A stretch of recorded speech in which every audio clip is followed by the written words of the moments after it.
Brian, want to start?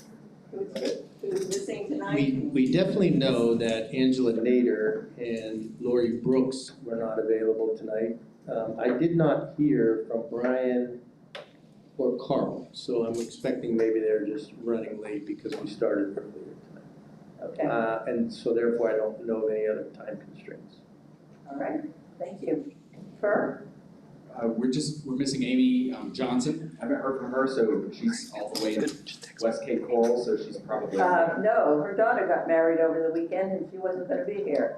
I forgot about that. Thank you for In reminding me. North Carolina, I think. That's right. That's right. We talked about it after. Thank you for reminding me. You're welcome. Amy Johnson will not be here. I completely forgot about that. Okay, so it's just Amy? Just Amy. Okay. All right, and no time constraints with anybody? No. We're only here till 6 o'clock tonight. Yes. Today. Yeah. All right, so the minutes, did everybody get a chance to check the minutes from last week? And are there any changes or deletions, corrections that you noticed?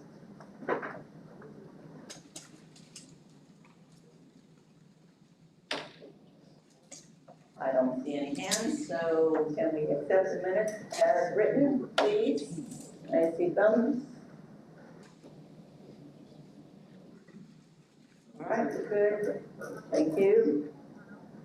Okay.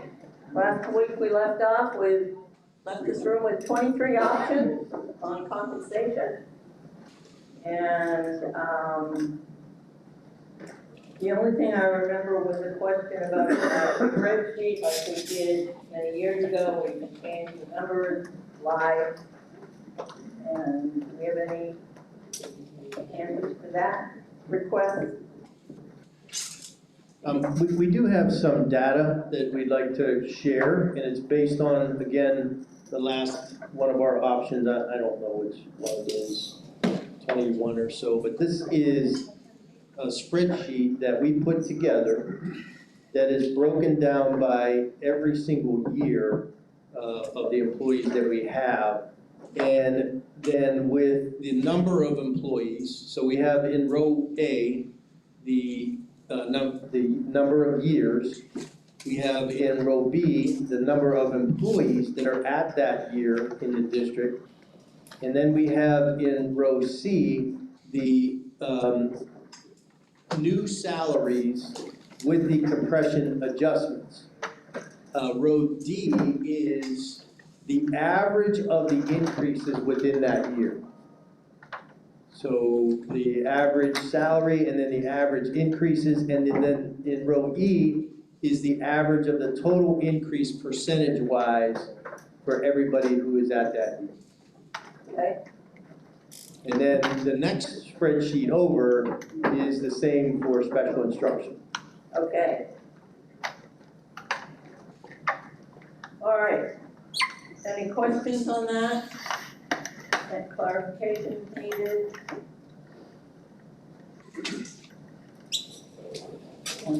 Thanks, Bert.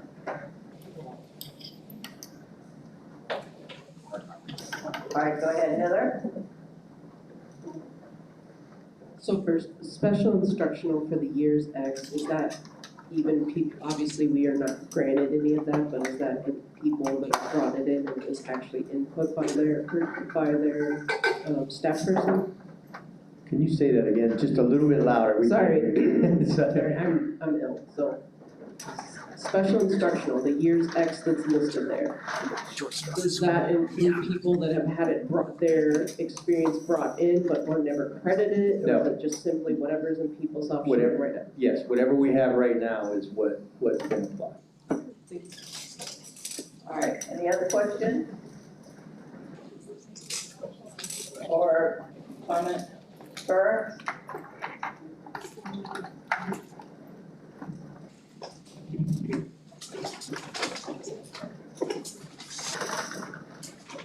So this includes everything from option 22, the additional 9 minutes of pay. Does it also include the 3% bonus from your option? This one does. This is still what, we presented as far as that option. So this would be at the top where you get down to 40, with anything over 21 plus, anyone that would be over 91 at that point would have been receiving a bonus, which we had, I believe, 17 of our instructional staff, and on the other end, none of our special instructional were at the max. So I dug into the data that you provided with this as Yeah. well. Thank you again for providing that. I just want to make sure that I understood this correctly. With the average total increase, let's just pick one. You've got it up there. Let's just say 21. Might not be a good one to pick, but we'll see.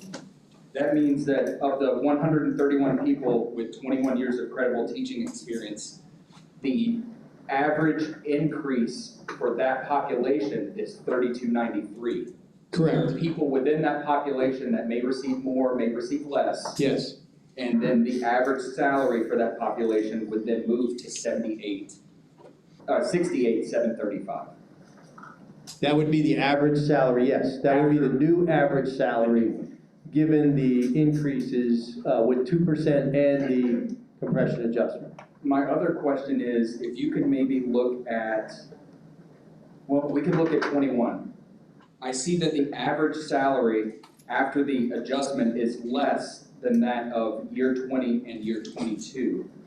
And when I looked into that, I had some speculation as to why that would occur, but I'm curious what you all believe that reasoning to be.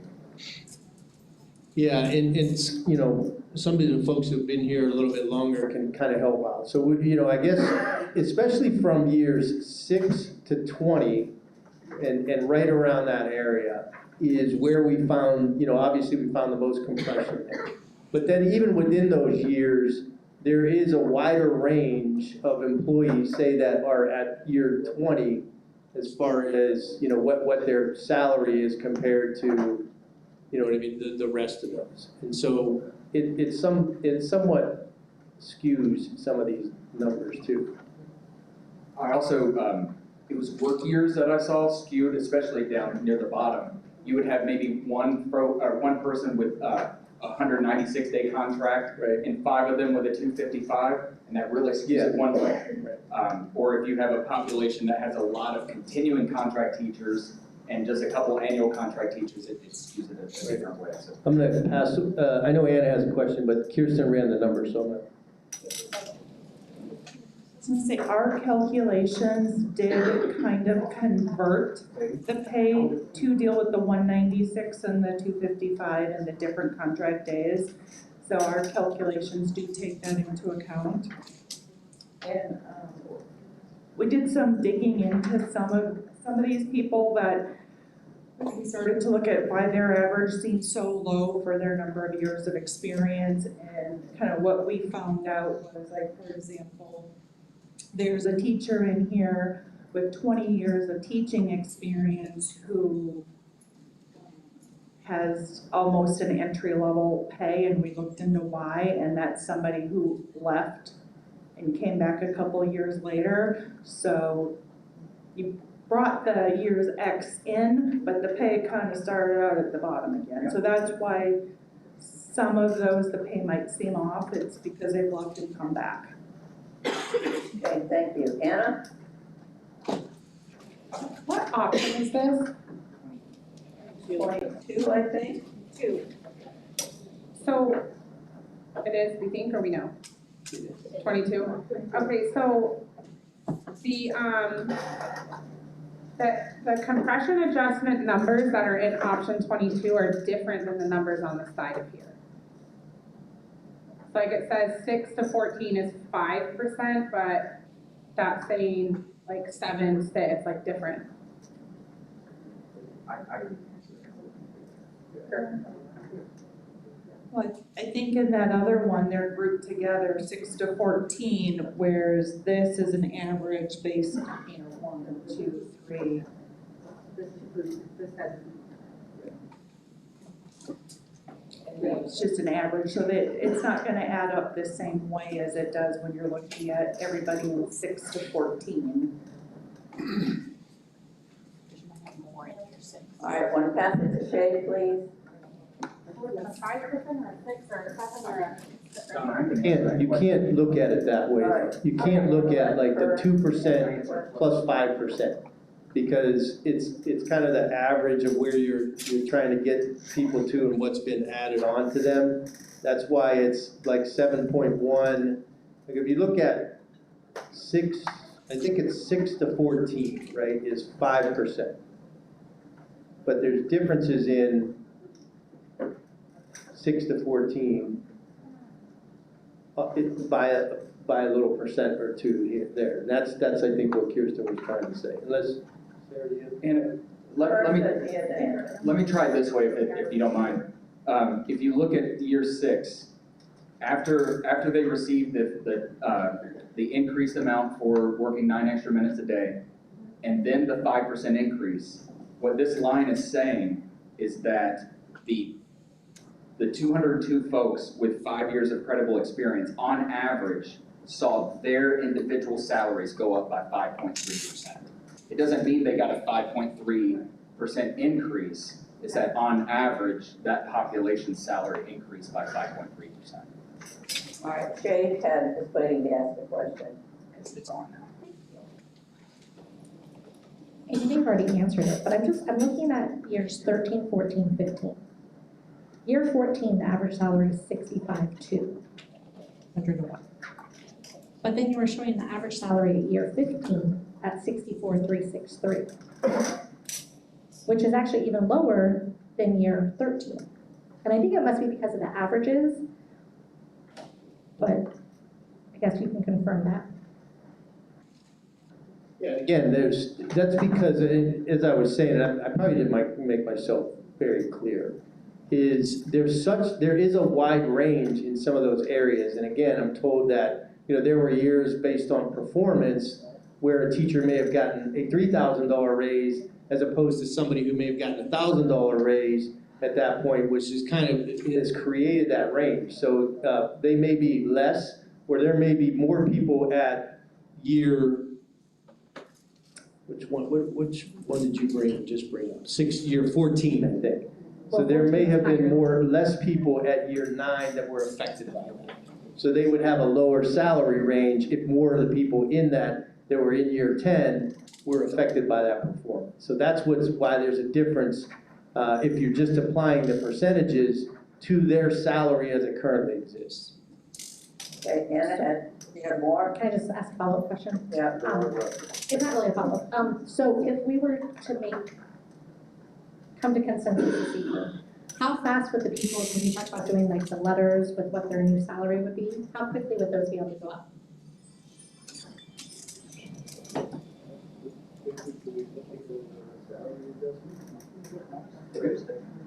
Tuesday's good.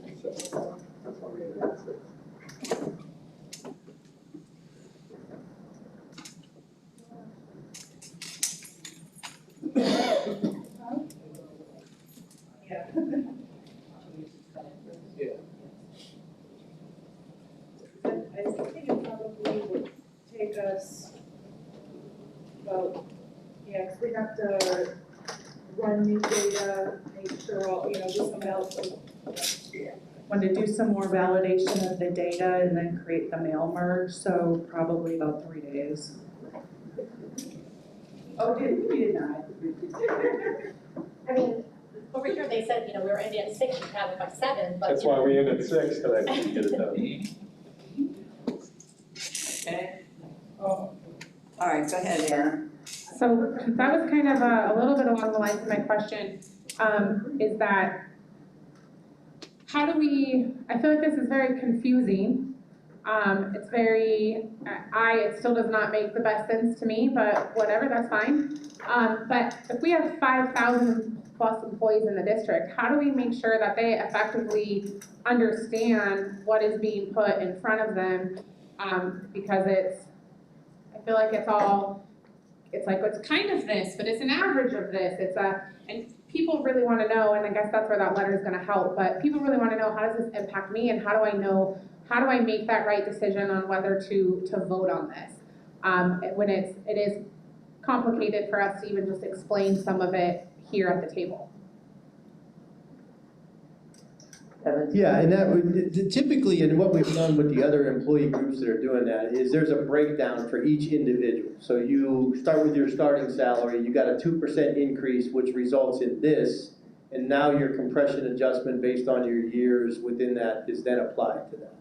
So it's more complicated when we try to compile it all and put it into a spreadsheet than it is for each individual. We'll have their current salary, 2% adjustment, and then the compression adjustment that is allocated towards that. Yeah, if you can. Would you like to see kind of a template of what that looks like? Yes, please. Go ahead, Mr. Daly. Yeah, thanks. I did while you're at it. So I know we spoke about kind of a true up, I guess, down near the bottom. Is there an interest from the district, or would the district be interested in kind of a true up model kind of throughout, where after all of the adjustments are made, let's say I'm still under the average for that year of experience, is there an interest on the district side in kind of doing a one-time true up to at least get people who after the accounting for the extra 9 minutes if it goes, and then accounting for the compression adjustment are still under the average? Because I will tell you, I know I probably skew year 28 because, you know, I'm a 255, and as much as you can say you account for it, I'm also a continuing contract person, and so I probably skew that year up. So I guess, is there an interest on the district side in doing that? Yeah, actually, we had some conversations about that. Again, to Anna's point, it does make it a little bit more confusing when you present it this way because of the differences that exist within those years. So, you know, one of the things, if we really want to really significantly address compression at each year, then that would be something I think that we would have to consider, is kind of a true up, and almost like, okay, if you're at year 6, the average salary is 62, then if you're below that, I think what I hear you saying is if you're at 59, then you would get brought up to 62. Yeah, after the adjustments that were made to account for the 9, and then whatever the compression adjustment is, to kind of bring that up. Because again, what we really want is something we've striven for since they blew the whole thing up, is that nice straight line from like starting pay, you know, where every year is kind of worth the same, and you make a nice solid climb on like a 45-degree angle to the very top of the scale. And we were working at it for a while, and then something happened, and then COVID, and then other stuff, and we've kind of gotten away from that. So the answer is yes, that we would. Okay, I think, and then, so We another, wanna make that You've actually an run option? some of those numbers to see what, you know, some of the averages would be? yeah, I mean, I think, yeah, again, we're only here 2 hours tonight. Yeah. And so I think that would have to be like when somebody gets their letter, right? It would be, okay, your old salary is this, the amount of money you would earn for the 9 minutes is this if it went through, and your compression adjustment is this, your new pay is this, the average for that year is this, therefore you're getting another, you know, $100, $500 bump to at least get you to the average.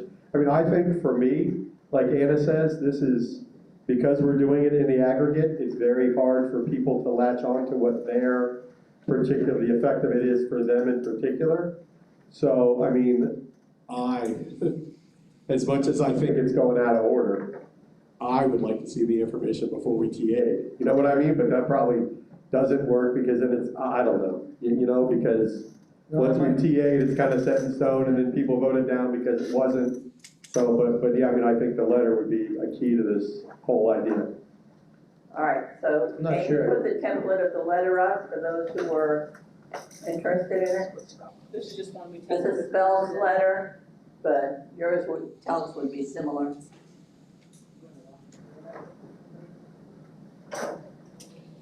Yeah, so this is what we did with the Spout folks, and again, these went out prior to their ratification.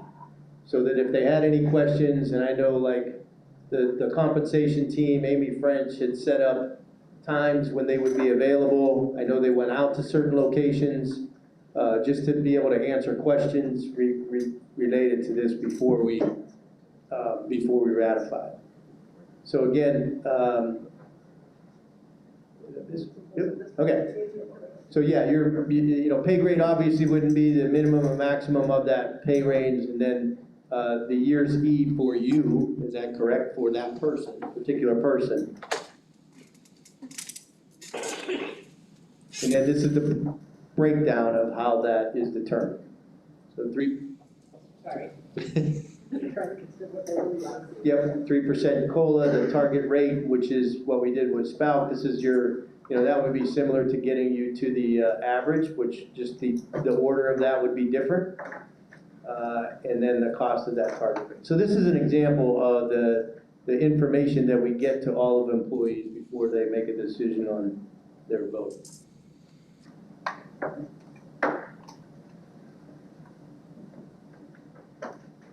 Any questions on that?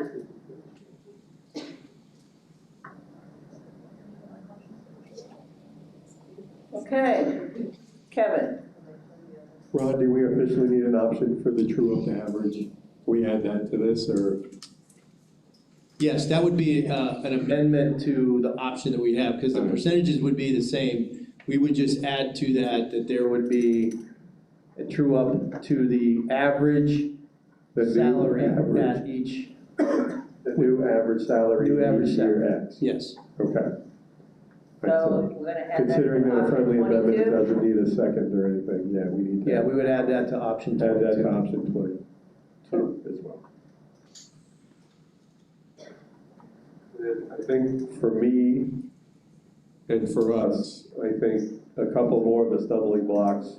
The most significant one I'll get to secondly. The least significant stumbling block is the idea of a bonus for the people at the top. I mean, it's not that many, but it's very important as people are in their most advanced earning years, so the years in which they make the most money, that those monies be pensionable. And so I don't know what the district's attitude is in changing that from a bonus to part of pay to make it pensionable. And then the last real stumbling block is around the 9 minutes. You know, just locking down who owns it in a grievable way. And I can tell you a story that, I know we're not supposed to talk about specific situations, but there's a school who wants to do their parent-teacher conferences over the last 20 minutes of the day, and then extend the day 10 minutes to make parent-teacher conferences 30 minutes. So if we don't find a way to make the 9 minutes kind of belong somewhere, I think an administrator could make the argument that I've given you your 330 minutes of planning for the week, and I've given you your 25 minutes of lunch, therefore those 9 minutes belong to me, and I can make you do those parent-teacher conferences when I think the idea behind those 9 minutes was to help put back some time when we moved the instructional day and essentially took away from planning time to do instructional because there's lunch planning and time you're in front of kids. Those are the only times you've got, right? And so I think the plan was to start to build some of that time back in. So it's very important for us to be able to look at a situation and go, sorry, you can't use those minutes for that, because we clearly agreed it's teacher-controlled time, and that's not what that's there for. And so I think that's the real, like really the last stumbling block is how do we lock down who owns the time and what do we do if an administrator kind of goes against that? Because if there's nothing in the contract that says it's a problem, it's not a problem. So do you have somewhere that you're proposing to put that? Okay, Kurt? So the question is, from what I heard you say, maybe I should wait till Kurt, but we're still gonna use the whole participatory decision-making for each building then to be able to discuss that. So I think it boils down to two ideas. How we're going to do it and who owns the time when we do it, right? And so if the how we do it is through options, you know, participatory decision-making, and the school votes on how to do it.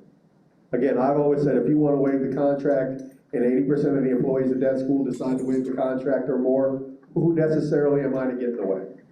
But I also think we need to have real language around flexibility, right? Because I remember when I taught at Royal Palm and I had to sit out in front of Cypress Lake Middle, wait for the before care to open to drop 2 kids off, and then run over to Royal Palm to be there at 7 o'clock. Well, Rob was nice, and he said, well, you know, the kids don't really get here till 7:35, I know your situation, so you can come in at 7:10, but by God, you're staying till 2:40, right? And so I think there's also that flexibility, but I think it's incumbent upon us, because we're doing it in the middle of the year, right? For us to guarantee that flexibility when an employee needs it. And that's another thing that I think, you know, we wanna, because again, I say this all the time, 85% of the people do what they're supposed to do because they're hardwired to do it, 10% do it with reminders, and 5% will never do it. And as Mr. Burnside often says, we both negotiate for that 15% on the outskirts. But I think it's really important for us to lock down, A, the process by which we're going to determine how we do it, and give some flexibility to people for whom it is an immediate imposition, and then B, who owns it while it is occurring. And so I think there's a path to answer both those questions, and so I'm gonna hand it over to Kurt. So I think the easiest way that I found to maybe fix this is to look at 7.011C that talks about planning time. And changing on line 15, changing 60 to 69. That would be 9 minutes per day. 7.01, I'm sorry. 7.01, parentheses 1, parentheses C. Yeah, change 60 to 69. And then we would also have to make a change in 7.01, parentheses 1, parentheses C, parentheses 4, and change 330 to 375. That would be the additional 45 per week. 330 to 75. 75 minutes. We're on weeks instead of days now. And this kind of satisfies the first thing, you know, who owns it, and then we can talk about implementation.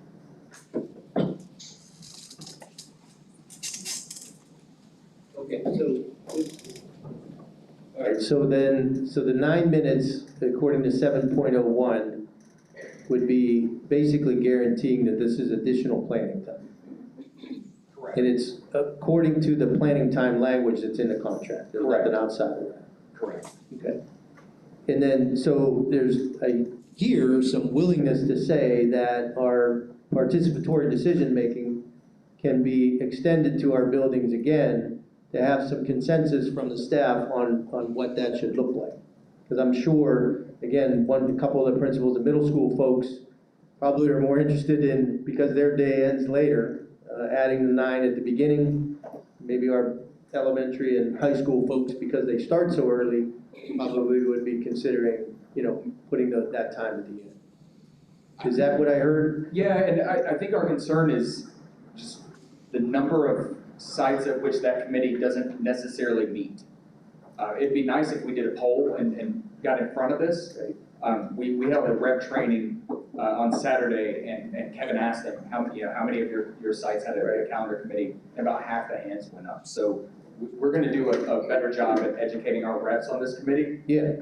But it'd be nice to kind of get a baseline of where it's working and where it's not. And then you would maybe be amenable to say, you know, by this date, past ratification, every building will hold their calendar committee meeting and submit back to the district, you know, what their options that they presented and the outcome of that. Yeah, in the past, we've had situations where labor management has limited the options as well, where we say you get to pick from these three, or you can do the Wild West where they get to decide whatever. I don't know that I really have a. So we would do that through labor management? I'm just saying we have in the past. I'm just If we want to limit the number of options. And another thing that's coming into my mind is we've talked about retroactivity. If this isn't getting implemented until after ratification, when folks are paid, we're giving them the extra 9 minutes all the way back to July 1st, correct? Or are we paying the extra 9 minutes upon ratification? We've always done retro. 9 minutes, then. Pardon me? They've been working on it, for sure. They've been working on it.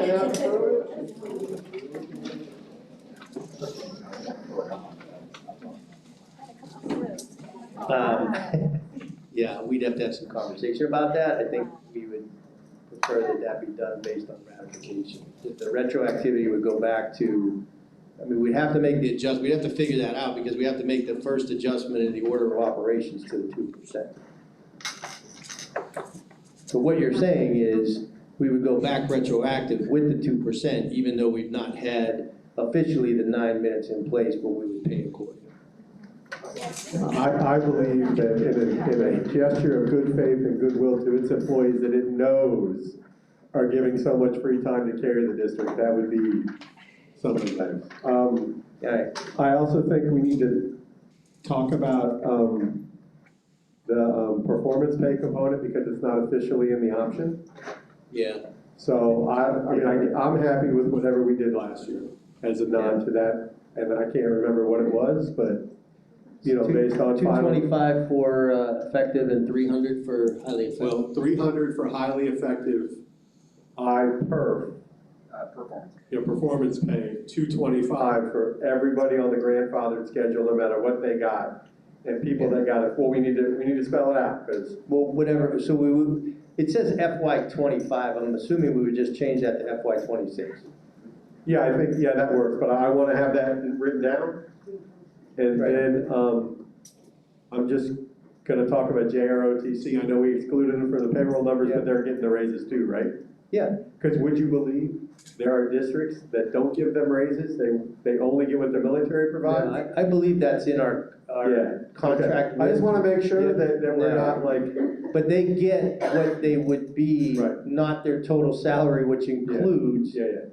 Yeah, okay. I just want to make sure we're going to treat them the same way we always have. Yeah. Because there are some districts that only give them what the military gives them. There's some districts that give them both, and there's some districts that give them whichever one is more. So I just want to make sure we continue to treat them as we've always treated them. I think that was a couple of things that came to mind that weren't necessarily up here right now. Okay, Anna, did you have a question still? I saw your hand up before. I don't know. Are we still talking about 9 minutes? Yeah, we can. I guess. I mean, you know me, I'm never really on task. So if you want, I'm all over it. If it's something new, well, we can talk It is what 9 it is. minutes to death. We talked about 9 minutes for more than 9 dead minutes. horse. I just need 9 minutes, guys, okay? Hold on.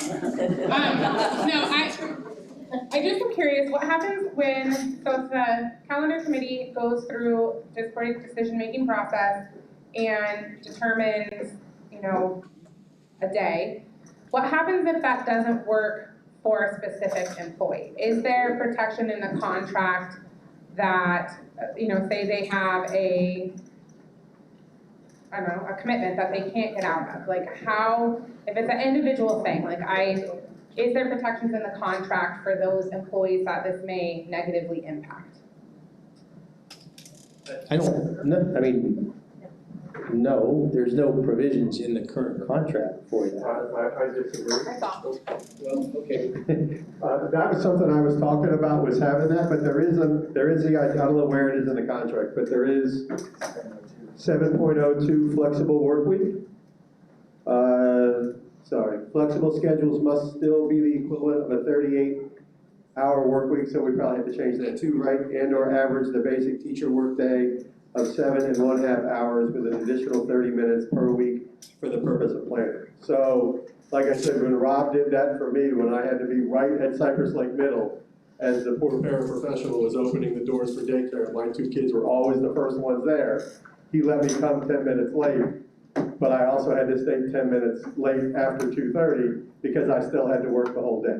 So I think they're there. I just think we need to highlight and kind of, because it's mid-year implementations, pay special attention to the idea that even though 80% of the people voted on it, a certain percentage of the population may not be able to make it work given such short notice. So they would have to Because I know submit with that and approval by the administration. it is, but I think we need to stress that it should be approved unless they can prove malice or otherwise, like again, extending that grace. And again, I know in the spout contract, I'm gonna sit down because it seems threatening. I know in the spout contract, it talks about, you've gotta have so many days before you can change a schedule. Right, 30 days. Because, right, the spout realizes, that agreement realizes that schedule changes disrupt lives. And so I'm not saying 30-day change, but I'm saying for the year, we need to be really acutely aware of, even though the school voted for it, there may be an employee or two for whom it absolutely doesn't work, and they should be able to take care of the language in 7.02 to get a flexible kind of thing. And again, I think deferring to the fact that we are professionals and we know what we're supposed to do, and again, if somebody's not doing what they're supposed to do, you will not hear this union president say that we should let it slide. We should have the conversation with them and hold people to a standard because that's how it should be. Right? Any other questions before we call for caucus? So, we got issues to come back with over the 9 minutes, and planning time and participatory decision-making. We're looking at true-up language to see what that looks like. And from what I heard was no bonus. That's gonna be our option. Not no bonus, but converting the bonus. And I guess because you've kind of I know what you said, meant. because you've kind of said it's not necessarily confined to one like cell of Yeah. years X. Right. So I guess maybe for math figuring kind of things, it would be the compression adjustment number that they would know, yes? No, that word made my head hurt. For what, figuring? Math figuring. Math figuring? Not a math major, I was a lit major and an art history minor. So wherever they would fall in the years X, whatever that compression adjustment would be for them in lieu of the 3%, because it's a bonus, just, like I said, those are people's prime earning years, and we need to make it as pensionable as possible. Okay, All right. we would like to caucus. 20 minutes? Sure. Okay, it's 4:44.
Ron?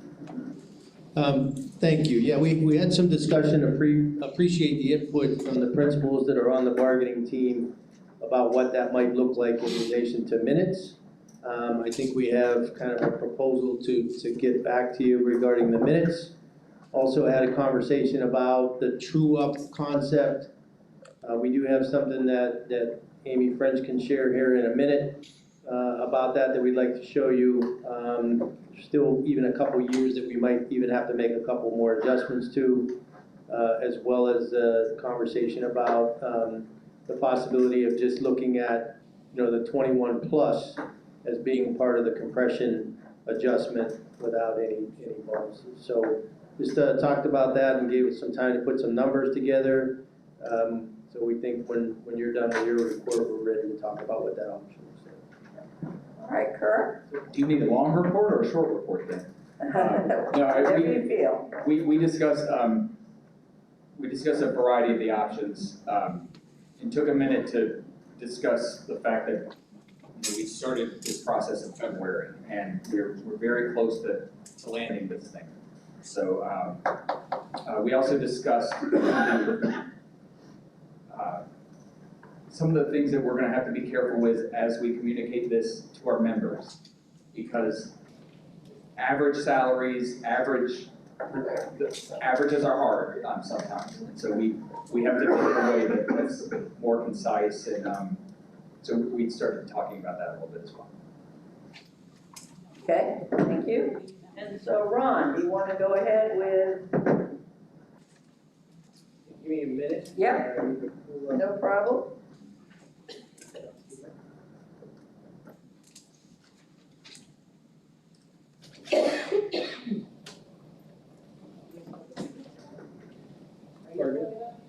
No, this is separate. We can get to that spreadsheet in a second. Like to talk about the 9 minutes again. Again, appreciate the conversation around the 9 minutes and understand, all of the intricacies that go along with that. So, in our option in relation to 9 minutes specifically, so I guess this would be an amended, we're just gonna stay with the same option that we have in there and amend that, which is what, 22?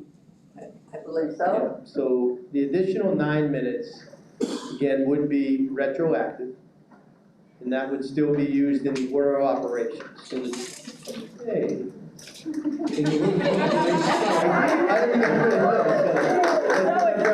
appreciate that. Yeah. That means a lot to us, by the way. It really did. Thank you very much. Don't say stupid stuff. I Don't know. get very hard. You didn't make the baby cry this time. That's right. All right, so we would accept that proposal for the 9 minutes to be retroactive, so 2% would be added for the remainder of the year. We are agreeable to adding that language around planning, that there would be 69 minutes or the total 375, which is just like the current contract language. Got another thumbs up. I'm on a roll, okay.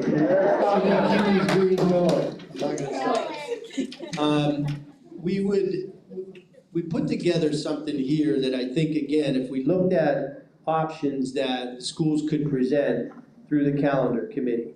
And I think we listened to you, that there might be some opportunities for folks that, even though 80% of a building votes for option 1, there might be some other issues. So we think that, the options that we should include would be, some limitations on that. So 9 minutes at the beginning of the day or 9 minutes at the end of the day.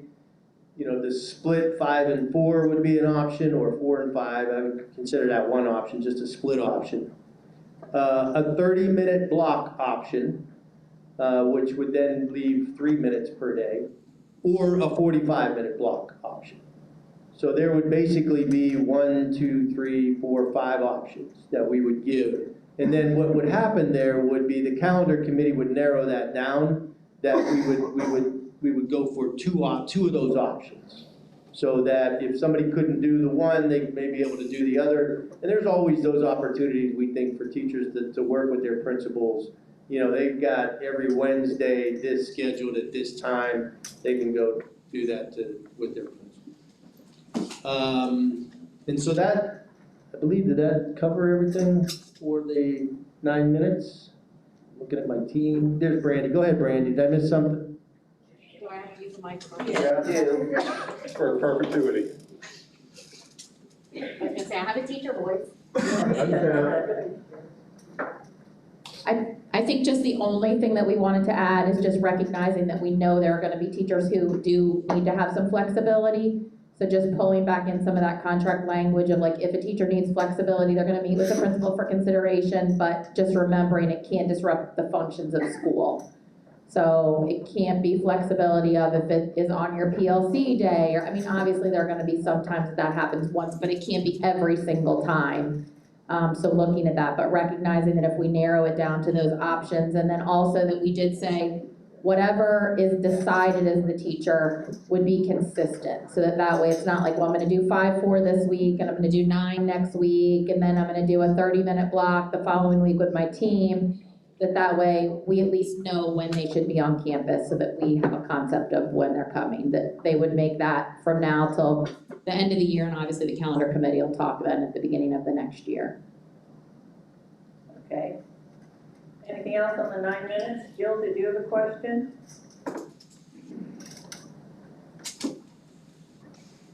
And this goes to the options that you guys are talking about providing schools. I know when we first brought this up, it was brought up that adding 9 minutes would adjust our day to, because if PeopleSoft, it looks like we work 7 hours and 36 minutes, right? So then this would make it a 7-hour and 45-minute day by adding those 9 minutes a day. 7.75. Right, now can that be an option for a school to do, is a 7-hour and 45-minute day? It's not listed here, but could that be an option? It's not listed as an option, but could it be, is my question. The only thing, we considered that, the only thing I think we would have to remember is that schools have already built into their calendar that 30 minutes, so when we presented that option originally, we presented it as schools would continue to have their 30-minute day, and this would be in addition to what they currently have. Any other questions on that part of it? Did you have additional things, Ron? Yeah, that just covers the 9 minutes. Okay. So I'll go back to the compression, if we can. Taking a look at the compression adjustments, two things that we tried to do here was to really true up so that every year there would be, on the average basis, or at least a target for an increase every year. And so I think that by taking the averages that we had and adjusting them, that we could do that, but there's only like 1 or 2 areas that we have to focus on even further. So the true-up adjustments would take place between years 6 and 20. Because there are no issues beyond that, if we do the right things. Pardon me? Yeah, I think you can pull that other tab up, because that's averages too. I can sit back there. It's years 10 and 15 that are somewhat of an issue, where the average is actually less than the previous year. So I think we need to probably take a look at adjusting those somewhere in the middle and making that the average between the previous year and the following year. So that's years 10 and 15 where that occurs. Because we really want to make sure that it's simpler. So there's somebody can't question, so the averages are less in year 10 than they are in year 9. So we could do the true-up piece to get everybody to the average, and then make the adjustments on the averages in year 10 and 15 to be the middle of the previous and the following.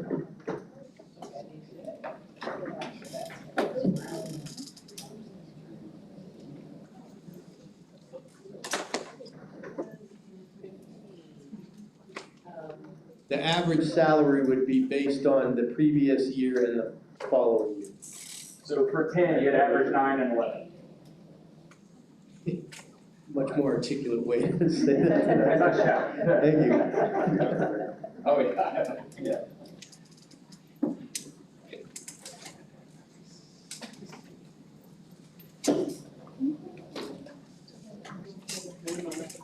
Is there another place, like, this is really like way down the list? But like at year, what is it, 45? These low Yeah, we gotta be careful in some of those years I because know. of ROTC, the JROTC. But my problem is that 2 of the 3, like one employee makes 50, one employee makes 60, and one employee makes 90, so that makes the average 75. But if you're telling me a 45-year person's making 50, that also to me seems sus, as the kids say. Yeah, we dove into that because we didn't know why that happened. Is that one of those situations where somebody left and came back again? So I don't know that there's much you can do about that, you know what I mean, as far as bringing somebody up to the average. That's an anomaly. If they left, it would only be really where they should be when they came back to where they're at now. So But I don't know if there's much you can do. there's an opportunity next year, if we allow everybody to, I'll say, reclaim their years, or in some instances, to claim their years, for that person to be more where they would be had they not left.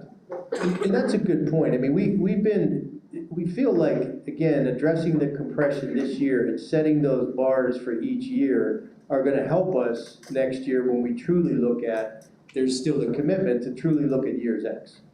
So that we can, get people the experience, and that would be the focus, I think, that we would, but this is gonna make that much, much easier. As long as we don't have a $7,000 focus on starting pay next year. And I don't think we would need to do that next All year. right, cool, write that, make sure that's in the notes. I said, I don't think. Because you put we it need in to the do green card. that. Make sure that's, well-earned green cards, by the way, Green Ron. card got so it goes in the minutes. They are in the minutes, I think. All right, anything else? I think Shay has something.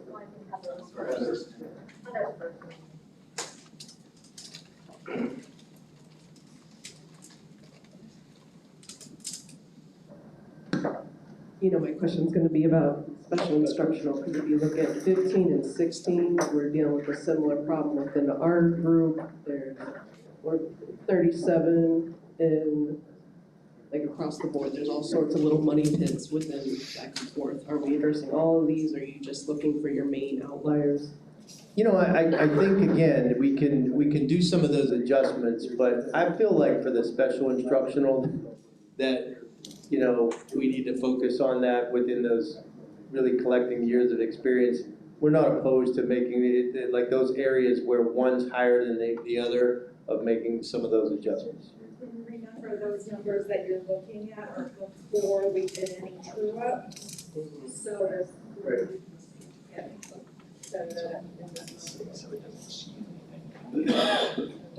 Oh, there we go. The sheet that you're looking at is before we did any individual true-ups. It's the overall percentages for each years of experience or years X range. So it's the second tab that Amy pulled up that showed averages after individual true-ups were completed. So that's really more the one to look at to see if everything got fixed or if we need to make some additional individual changes. Can this be added to our bargaining drive? Because I didn't see it in there when I looked earlier. We just presented it, so I'll. No, I was just asking. So there is the. I need that close. Thank you though. All right, Shay, I think you were next. And we have about 30 minutes left.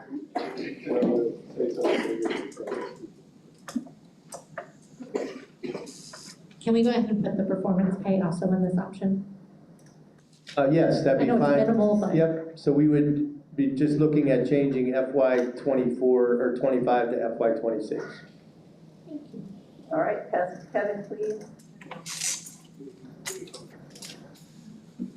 We did, can I ask Yeah. a follow-up to that? Yeah. And the last option that we talked about would be to allow for career ladder next year, but then to eliminate it the following and redo. We have a whole committee to revamp the whole thing.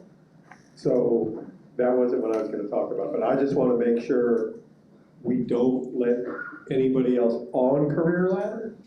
And the people that are on career ladder are able to finish career ladder before we do away with it.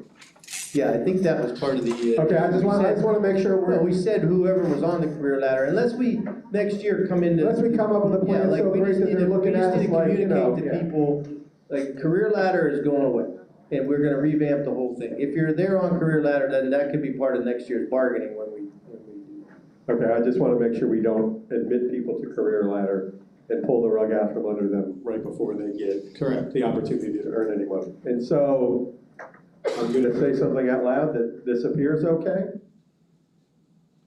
but I'm hesitant to say yes right now.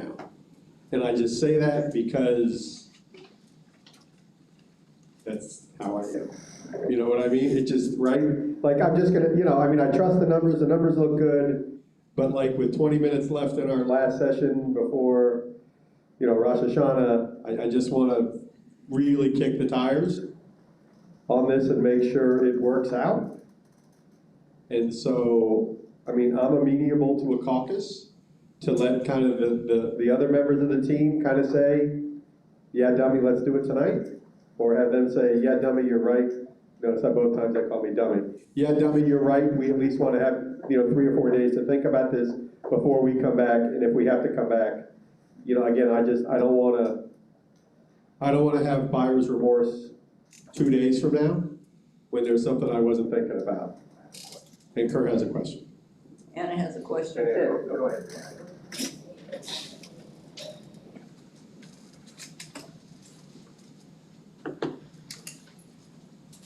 I was just curious in option 22, if either the parental leave or the bereavement leave would be, if there'd be any retroactivity to that. Well, we would prefer not, because just for accounting purposes, that we would struggle with that to go back. You don't want to go back to 2008, because I definitely was a district employee when my daughter was born, so I'm gonna need some days back. I'm just kidding, I just was curious. Pass it back down to her, please. Nice try, Anna. Option 25, please.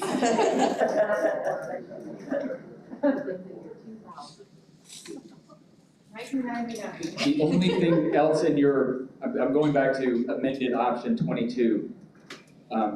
It still says 91K plus 3% bonus for those at the top. Are you amenable to making that only pensionable dollars and not a bonus? Yes, And it's where you are on X, right? Whatever. yeah, it's 21 plus that is what we would treat that as. Anybody at 21 plus, because there's nobody at 91K that's under 21. So it would be 21 plus would be 3% compression. Perfect. I see that now in the minutes. I would like a 10-minute caucus. 10 minutes? Hey, Okay. well, before you go, one other thing. We'd also like to include in there the discussion about the other issues that we kind of agreed on but didn't come to a consensus on, which was the 45 minutes for meeting time. Oh, I got it. I got the list. All right. It's in there, it's in there. And did we include in there It's a second bullet. the 45-minute one? special instructional 5 days? Coverage equals 1 day. We just took out took that piece of the instructional time off. So if it's preschool, yeah, we think that that's important. Yep, I have that on my list here. Yeah, Need a caucus? yeah, sure. 10 minutes? 10 minutes. Okay.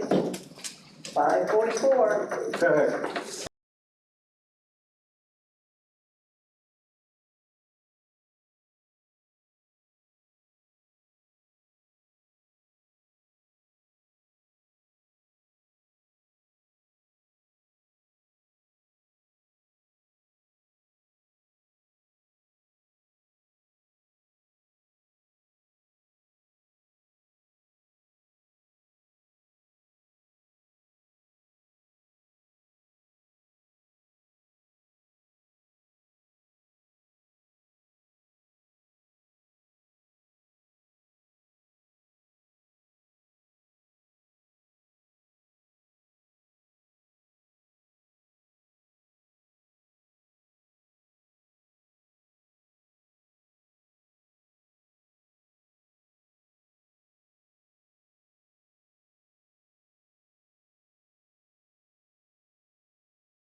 Thank you, guys.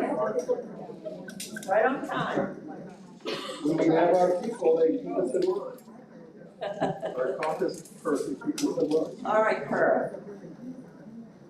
Alrighty. We discussed the option that's on the table here. And we discussed where we started and where we are. This option, as long as I understand it, includes an extra 9 minutes a day with options to schools to use the calendar committee and participatory decision-making to implement. It's retroactive to the beginning of the year with compression adjustments and targeted adjustments to years 6 through 20 to better address compression. An instructional base of 54.5, a special instructional base of 62.5, an additional 9 minutes a day for planning, or 45 per week. The bonus at the top was removed, just pensionable language. We have a performance pay adjustment. We're changing FY24. It actually has to go to FY25 because we use FY25's manager rating, not FY26's manager rating. You haven't let me finish, so you might not want to. I have bereavement and parental leave. For us, that needs to be retro to the beginning of the year as well, with verification. Career ladder adjustment, a cap of 45 minutes for mandatory meetings, special instructional coverage language, and one other thing we'd have to fix in the contract. Anywhere it says 38 hours, it has to now be 38.75. And that's the option as we understand it. And then when you're done, you'll give me that little sheet so I can catch up with what you got. I got you. All right, Ron? And we are agreeable to the bereavement and parental as long as it is currently that way listed in PeopleSoft. So we don't allow people to go back and change, if they took, because there is an option to select bereavement leave. If that's what you selected, then we'll pull all of that information based on what has been entered for both parental. And that's what we agreed to in all of our other. And so with parental leave, that would be like FMLA. Yes. So you check that, Yep. and see if it's. Yes, and we would go back to FMLA to see who took FMLA for parental leave. Okay. Okay. Again, that's, Could we test that is option? that that's now in the option? Yes. Amy's putting it in. 2008, right? 1999. I think Jill has a question as well. You never took any leave? So my only thing with, and I understand that you have to pull from PeopleSoft, I get that. Sometimes teachers don't always enter their own leave though. So if a teacher requested leave to be out for death in the family, let's just say, recently, their leave may have been entered as personal or sick. Like, I'll tell you as a teacher, if I had to be out, I wouldn't have selected bereavement because that wasn't a way to deduct leave. And so we've been kind of conditioned to enter information based on the type of leave we have, which is personal sick or personal charge to sick. And so I understand that you guys need a uniform way to do that, but I want to bring up that as a concern because as someone who's been in the district, this is my 19th year, and I consider myself informed on how to do things properly. I don't think I would have thought about putting it in as bereavement. I would have entered it in as personal or sick, or my school secretary might have done that for me and not put in bereavement because that's not a type of leave that we earn. I know it's something we're allowed to take, but it's not a type of leave that I thought that we could enter somewhere. All right. You actually have to select death in the family, like when you select one of your leaves, why? Bereavement has always been in the contract under sick leave, and it's in people's law. But, one of the things we looked at and why we said it had to be in it, because I believe you actually have to select the reason. There's options under sick leave. Right. And bereavement, if it is bereavement, you actually have to select that, if that's why you're taking 60. You wanna pass your mic down there, please?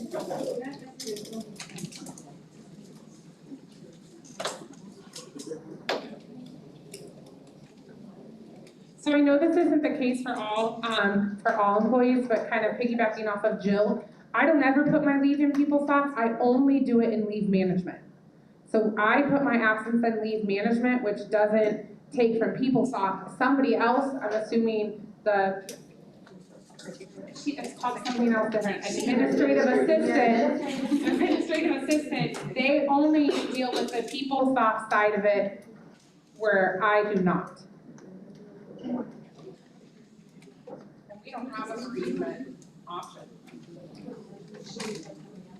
There's no bereavement option for us. It's definitely family. Illness, death. Illness, other stuff.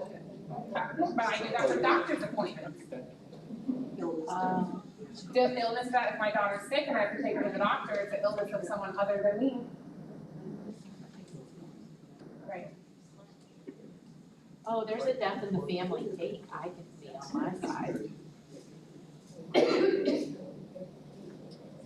Look, from what the principal secretary would see. You're right. I think in leave management is different.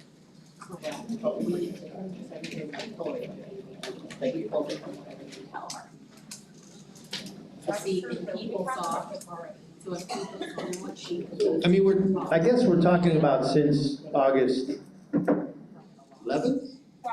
Well, Yeah, for 99% of the people, yeah. right. So I think the parental leave one's pretty easy, It's my computer? Mine's not on. In PeopleSoft, we do have a death and family take option, But not in leave management. not in leave management. But I can see from the PeopleSoft side where my secretary would enter and it's death and family take. It says illness, death, other. Right. That's an LMS. But teachers typically. That's an LMS, right. But then they usually text the principal or secretary to tell them why. But it's possible your principal secretary doesn't realize that you entered it in because you're taking your child to the dentist or because a family member just passed. That's what we're saying, there could be a disconnect between how it's entered in LMS and how it's Okay. entered in people's office. Could be, it would be very good.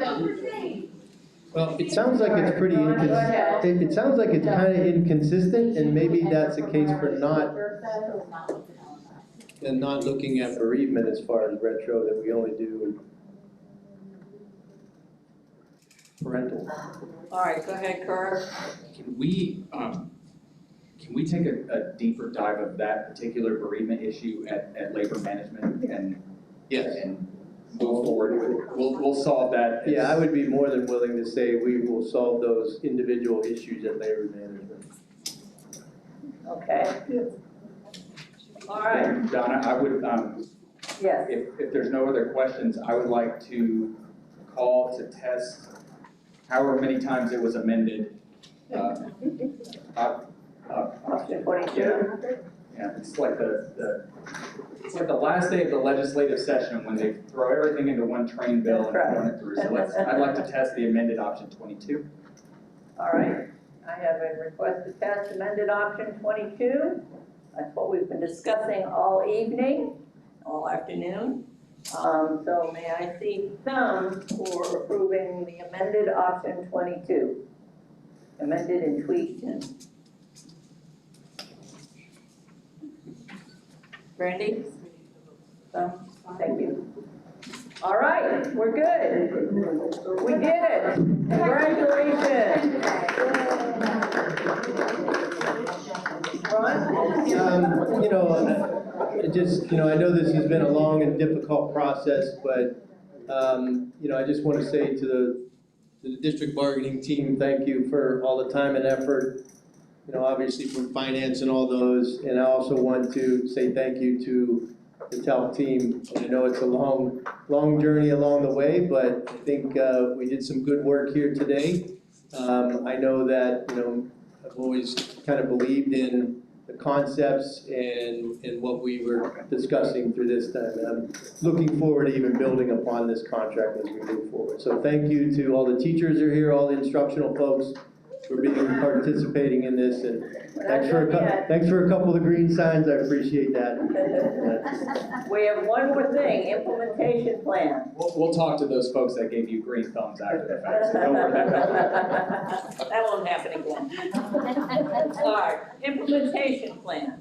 We already know you're gonna meet labor management for the bereavement issue. What else, Burr? So I would like to propose the following dates. Can we have the tentative agreement between the parties done by September? October. Whoa, We're sorry. almost at the end of September. October 3rd. That would put it in our folks' hands on October 6th to the bargaining unit. And we would like to ratify and then letters, individualized letters to folks after that. We're either looking probably at either a special meeting for the board then, obviously, which I would have to talk about that. I can't make that decision. Or the November, if we work backwards from what is it, November 2nd? Yeah, I'm working backwards. November 4th, okay. Oh, you are working backwards, okay. We have a rep meeting on the 22nd, and so we thought that if we ratified, say, the 28th or 29th, that would give us one more, chance in front of our reps on the 22nd. So if the TA goes out on the 6th, then, and ratification's the 28th, that gives a lot of time for those letters to go out, if that works. Yeah, the letters just have to go out well before ratification. They suffered in executive session. Yeah. So what did you say that you wanted the payout to be? Because I think we're beyond that. No, we haven't talked Oh, you about didn't We haven't talked payout yet. Okay, No, I was thinking if the board So we're just worried ratified in about- November, right, we would have to ratify the week of the 27th. right. So we're just talking about ratification, so payout would have to be when we can figure that out. Well, we need to be a little more specific than that. Well, December 15th, what I'm hearing here from our folks is probably not feasible. It's probably more like the end of the year. Oh, wait. Not to throw a whole wrench in things, but, well, this is a paycheck thing.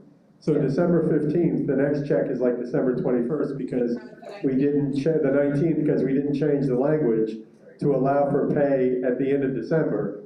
So, you see what I'm saying? So, Right. is it December 19th? I mean, I really was hopeful for the end of November, but there's a I Thanksgiving week. don't know that I based, It'd be great to have it in people's pockets for Christmas. we'll do the, They can pay their bills after. I just need a couple days to verify that. Okay. Like, we will make every attempt to do that. I just need to verify that, Okay. those dates. Okay. Perfect. It's always when those bills start coming in January, then you have the money to pay them too. Okay. Or you could take the money and buy stuff with cash. No, because then we don't get paid till January. We don't get paid till January 15th. So that's number one on the list next year for bargaining is checks not busted up by holidays, because we don't go to the window and then the secretary go to the Randy's parking lot and take breakfast back to people on paydays anymore. That's true. All right, add it to the list for next bargaining session. When is that board meeting?